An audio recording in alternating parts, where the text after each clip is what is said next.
में बोला हुआ है कि लाइट एंटर कर रही है फ्रॉम एयर टू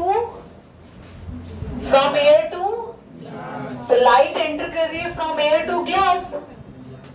तो एयर और ग्लास के रिफ्रैक्टिव इंडेक्स को यहां पर हमें 1.50 दिया हुआ है। बोलो, लाइट एंटर कर रही है एयर से ग्लास में,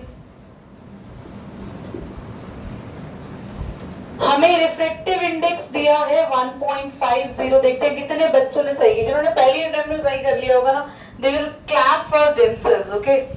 और रिफ्रैक्टिव इंडेक्स को डिनोट करते हैं एन से। एन का फॉर्मूला होगा, कहां से कहां आ रही है, speed of light in air. पहले लिखते हैं जहां से आती है, स्पीड ऑफ लाइट इन, अरे ग्लास एयर से एयर में जा रही है। स्पीड, रिफ्रैक्टिव इंडेक्स ये दिया हुआ है, speed of light in air ये है, और हमें ग्लास में स्पीड निकालनी है, उसको मान लो। एक्स को ऊपर ले जाओ,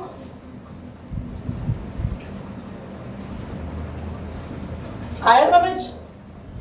अब एक काम करते हैं, पॉइंट हटाएंगे। देखो ध्यान से देखना, मैं सॉल्व करा, मैं सिखा रही हूं उसको। 30 बना दे इसको, 30 3 को 30 बना दे। 10 की एक पावर यहां ले लेंगे, कितनी पावर बच जाएगी 10 की, 770। तुम देख नहीं रही हो मेरे। और 1.5 का पॉइंट अगर हटा देंगे तो ऊपर अब कितनी जीरो आ जाएंगी। अबे एक उसने इसको दे दी, कितना बचा 10 की पावर, और एक जीरो यहां से दे रहा है, तो 8 ही रहेगी ना। अब कैसे 8 रही, क्योंकि पॉइंट हटने पे ऊपर एक जीरो फिर से आ गई। 15 2 ज़र। अब जिन बच्चों का 2 इंटू 10 की पावर 8 मीटर पर सेकेंड आ रहा है, हाथ खड़ा करें। बहुत बढ़िया देविन, प्राची एंड साक्षी। साक्षी का तो फटाक से आंसर आ गया, बहुत बढ़िया, गुड। बाकी गड़बड़ इन दी कैलकुलेशन, नोट इट डाउन। पूरी क्लास का ध्यान यहाँ होना चाहिए, everybody should be very very careful. Question कह रहा है कि अगर लाइट एंटर कर रही है, ध्यान से देखना पूरी क्लास, रिफ्रैक्टिव इंडेक्स दे रखा है वाटर का, जिसका दिया होता है उसको हम यहाँ लिखते हैं, और लाइट एंटर कर रही है एयर से वाटर में, जहां से लाइट आती है वो यहाँ, जहां जाती है वो यहाँ लिखते हैं। एयर टू वाटर, किसका रिफ्रैक्टिव इंडेक्स दिया हुआ है, वाटर का। एक फॉर्मूला होता है, याद रखना, 1 अपॉन रिफ्रैक्टिव इंडेक्स। अगर इसको रेसिप्रोकल करेंगे, इसको रेसिप्रोकल कर देंगे हम लोग, तो एक्चुअली में ध्यान से ये बात को समझो कि अगर वाटर से, एयर से वाटर दे रखा है, और अगर हम इसको किसी के इक्वल करना चाह रहे हैं 1 अपॉन में, तो ये उल्टा हो जाता है। समझ में आया। वाटर, एयर टू वाटर का दे रखा था रिफ्रैक्टिव इंडेक्स, हमें किसका निकालना है, फॉर्मूला याद रहेगा, जिसका दिया है अपॉन में कर देंगे तो ये दोनों उल्टा हो जाएगा। तो कितना दिया, 1.33, यही हमें निकालना है। वाटर टू एयर ऊपर आ जाएगा, 1.1.33 आंसर आ जाएगा 0.75। आप लोग डिवाइड खुद कर लेना, ठीक है। चलो करो। बनना हमें इंजीनियर है, डॉक्टर है, कंडक्टर है, और पता नहीं हमें क्या क्या बनना है, पर हमें क्वेश्चन सॉल्व नहीं करने हैं दिमाग लगा के। मैंने आपको 3 चीजों का रिफ्रैक्टिव इंडेक्स बताया, मैंने फॉर्मूला भी सिखाया था। रिफ्रैक्टिव इंडेक्स का फॉर्मूला क्या होगा, देखो, कैरोसिन, टर्पेंटीन और वाटर, तीनों का रिफ्रैक्टिव इंडेक्स दिया है 1.33, 1.44, 1. ये वैल्यूज तीनों की दी हुई है। आपको पता है ना, लाइट अगर इनमें आ रही है तो आ तो एयर से ही रही होगी, और कहीं से नहीं आएगी। रिफ्रैक्टिव इंडेक्स का फॉर्मूला क्या होता है, speed of light in air upon में speed of light in medium, जिस भी मीडियम में लाइट अभी ट्रैवल कर रही है, बताओ एक बार बच्चों। तो एक बात बताना, रिफ्रैक्टिव इंडेक्स और स्पीड ऑफ लाइट मीडियम में कैसा रिलेशन है? ये कैसा रिलेशन है? क्या बोलते हैं इसको? इनवर्सली रिलेशन है ना, इनवर्स रिलेशन है ना। यानी कि जिसका रिफ्रैक्टिव इंडेक्स सबसे कम उसमें स्पीड सबसे, और जिसका रिफ्रैक्टिव इंडेक्स सबसे ज्यादा,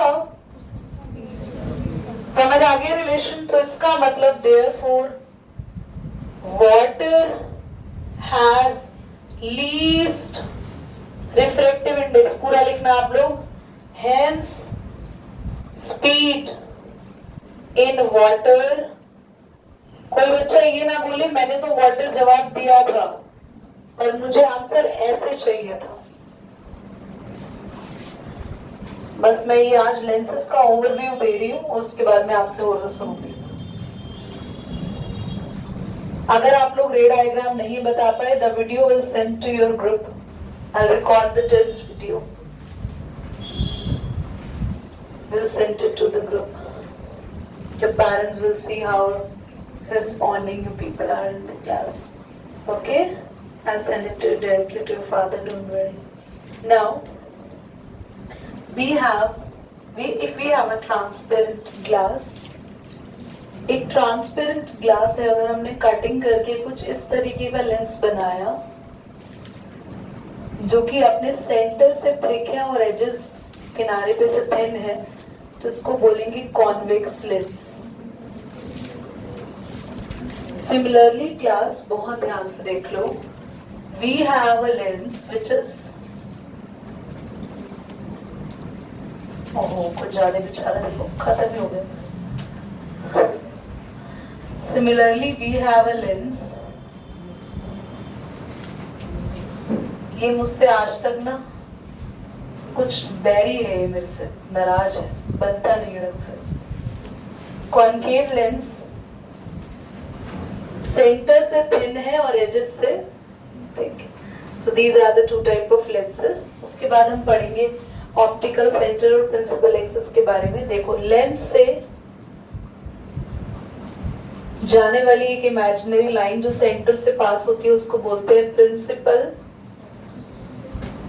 ये प्रिंसिपल की स्पेलिंग वही आपके स्कूल प्रिंसिपल वाली होती है, ये मत कहना साइंस में तो मैम ने बताया था पीएलई आता है, वो पीएलई का मतलब होता है रूल या लॉ, ये रूल और लॉ नहीं है। ओके, देखो इस लेंस से भी अगर हम पास करेंगे तो ये कौन सी लाइन है? प्रिंसिपल। जहां सेंटर से पास हो रहा है उस पॉइंट को बोलेंगे optical centre. This is optical centre, optical centre. अब ये दोनों लेंस सीख लिया, आपको प्रिंसिपल एक्सिस पता चल गई, ऑप्टिकल सेंटर पता चल गए। अब समझेंगे फोकस क्या है, किसके पास रियल फोकस है या किसके पास वर्चुअल फोकस है। दीपांशु, मैंने क्या समझाया? Can you explain me here? क्या बताया मैंने यहाँ पे?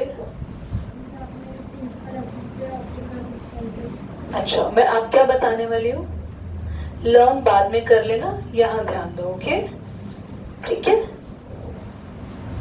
वरना फोकस यहाँ बिगड़ जाएगा आपका, तो ये वाला फोकस भी समझ में नहीं आएगा। नाउ ये दोनों लेंसेस बना लिए आपने कॉपी में, तो बना लो जल्दी से। ये वाला डायग्राम बाद में बना लेना, मैं फोटो भेज दूंगी, बस लेंसेस बना लो। क्या नाम है? हाँ जी बेटा, पक्का? जी दीदी कहती है ये बड़ी गोली बाज रही है। देखो ध्यान से इधर, कॉन्वेक्स लेंस में ध्यान दो जल्दी से, पूरी क्लास का ध्यान यहाँ होना चाहिए बच्चों। देखो प्लीज एवरीबॉडी, कॉन्वेक्स लेंस का फोकस कैसा होता है? It has real focus. सारी की सारी रेज जो कि कॉन्वेक्स लेंस पर आएंगी, ऑल द रेज